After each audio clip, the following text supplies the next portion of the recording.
Okay, so I'm back. Sorry, I had stuffed bell peppers in the oven. Okay, so we just covered air, and then the final element of Akasa is earth.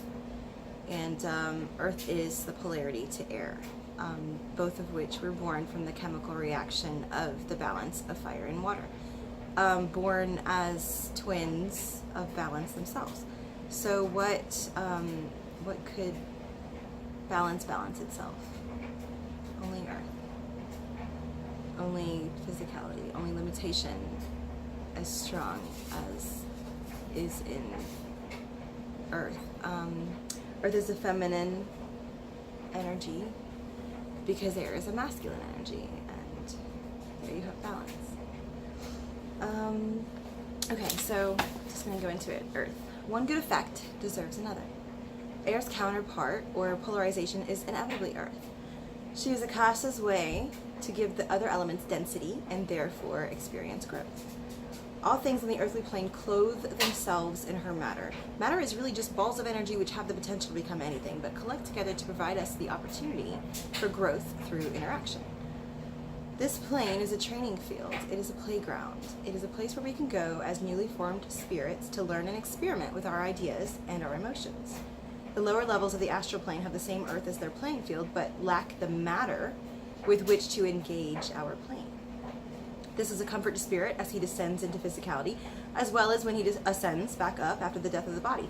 But while in the earthen body, we can interact with those who have more and less experience than we do and compare notes. We can learn through trial and error.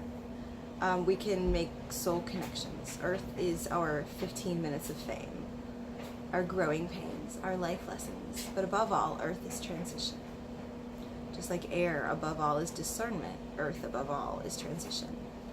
Never made to be everlasting, the earthly element is the only one which decays and fades back into spirit, and she does not mind, for she knows that all things must return to their source in order to be born again. She is neither negatively nor positively charged because she is both. She distributes the necessary energy for whatever the situation in order to provide balance. Earth is motivated by one and only thing: growth.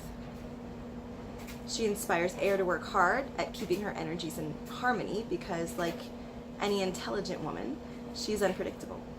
And maybe that is what keeps him around. Air is always up for a challenge, and that is exactly what Earth was created to be. The alchemical symbol for Earth is the inverted triangle with the horizontal line cutting just below the middle. This reminds us that Earth is the below in all things, as well as the mirror image of the air symbol. As Earth is the only thing that could ever bring balance to balance itself. There is something ultimately beautiful about being grounded in yourself. It gives you time to give the mind the space it needs, and it also gives you the space to give the mind the time it needs.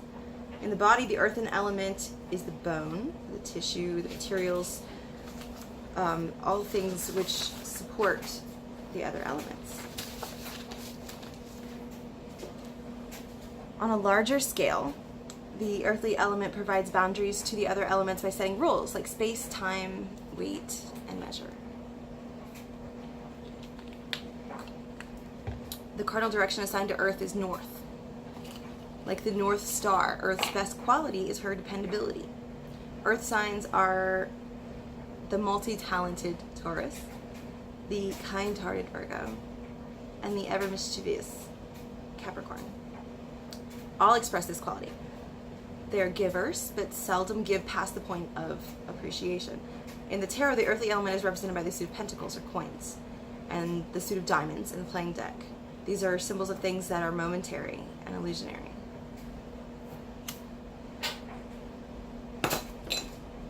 The chakra associated with the earthly element is the Muladhara, the root chakra.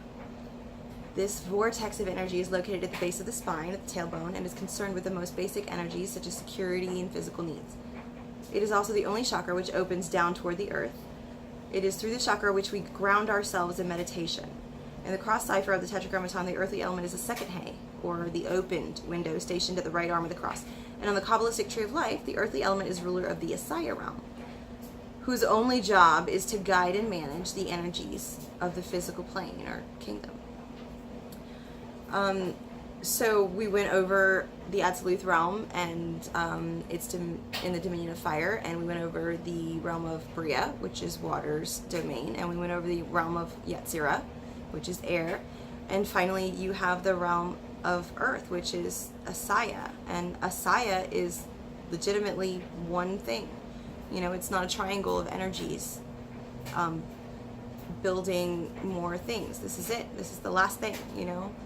Malkuth is its only energy, and Malkuth means kingdom. And kingdom, that's what they mean by thy kingdom come, you know. That's exactly what it is.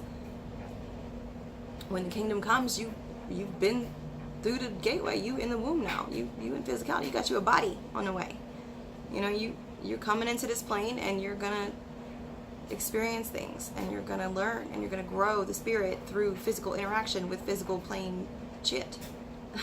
Like, you've made this solid decision before it ever happened, and you chose the gateway you're gonna pass through, and you walked in that bitch on your own, of your own accord. Good for you.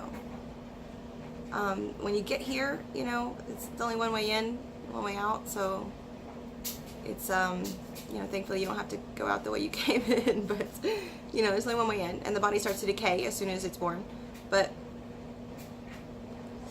you designed yourself, your personality, and essentially your body before you got there, so you knew what you're walking into.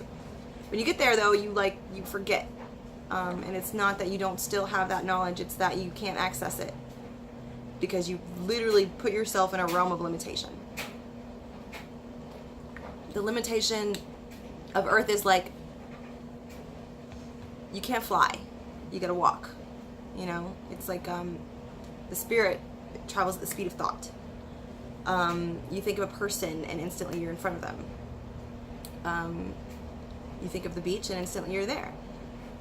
Physicality is not so. You could think of a person, but you're gonna have to connect with them, and then you're gonna have to figure out where they're at, and you're gonna have to walk there or drive or whatever you do, you know, whatever kind of transportation you got in that time period, that genre, whatever the generation you're born in. Maybe one day we'll be able to fly to see people, but you know, as far as teleportation, it's a ways away. It's not impossible, but in the body limits you a lot, and that's what Earth is. Earth is limitation. And you have, like I said, you know, obstacles are required for growth. Obstacles are required for education purposes. You know, you need choices to make, and some of them have to be counterproductive. You know what I mean? You have to have the options. So you learn. That's how you learn. The only way to learn is by making mistakes. Otherwise, you just think. You know, you can assess and strategize, but that's not learning. Learning is fucking up. Yeah. But that's what Earth is about. The earthly realm is about learning and growing from what you learn. It's an online video game. You got all these other people that are here learning and growing, and they're having their own experience too and creating their own realities too, and you are a piece of that, and what you do affects their game, and what they do affects your game, and they can come in and, you know, steal all your goods, and you can go in and steal all their goods, and, you know, they can come in and stab you in the back, and then you gotta regen. It's like that, you know. It'd be like that sometimes, but it's just a body, and you're attached to it, and it's, you know, you grew it off of you, but it's not who you are. It's there for a purpose. It's a classroom. You're learning, you know, and that's cool. But at the end of the day, it's not forever. It was never meant to last. Nothing here is forever. Everything here is temporary. Everything. That's why people are so concerned with their legacy and, you know, their epic, their tale, what they leave behind. You know, people know their name or not. You know, people are very concerned with that because they know this lifetime is not everlasting. This body is never going to last forever. It shouldn't either, because who wants to be stuck in the body when it stops functioning right? Not me. I'm good. Give me like 64 years, I'm done. But we'll see. So yeah, these are the elements of spirit. This is Akasa broken down and categorized in a linear fashion for our simple minds to understand. These are the heavens, which have eluded explanation for far too long. All is energy. Energy is mental. The heavens are no exception. When you know what kind of energy you're working with, you know how to balance it, thereby giving you some control over you and your situation. The magician is master of the elements, not by being able to create fire in his hand or walk on water, both of which are completely possible, but by controlling the elements within him or herself. The will, the fire, the emotions, the water, the mind, the consciousness, the air, and the body, the earth. That's how you become a master magician. You learn how to control your spirit, which is your will, which is self-discipline, self-control. Once you get that, then you learn how to master your emotions, also self-discipline and self-control. But it's more about understanding them and not letting them overtake you. And then once you do that, you master your mind, your consciousness, which is your self-awareness, your thought process. You control your thoughts. You purposely think good thoughts. You purposely don't let negativity in your mind space, because your life will be a reflection of it. So it's, again, self-control, self-discipline, and then once you can control all these things, you can control your body. Like, you can expand your immune system. You can strengthen your magnetic field through integrity, and all of these things are mentally operated. It's all just energy anyway. It's your energy growing off of you. You, of all people, control it. But you gotta know how, and you gotta not continuously be counterproductive to that purpose. But it's not made to last anyway. So really, being really healthy is really just dying at the slowest rate possible. So,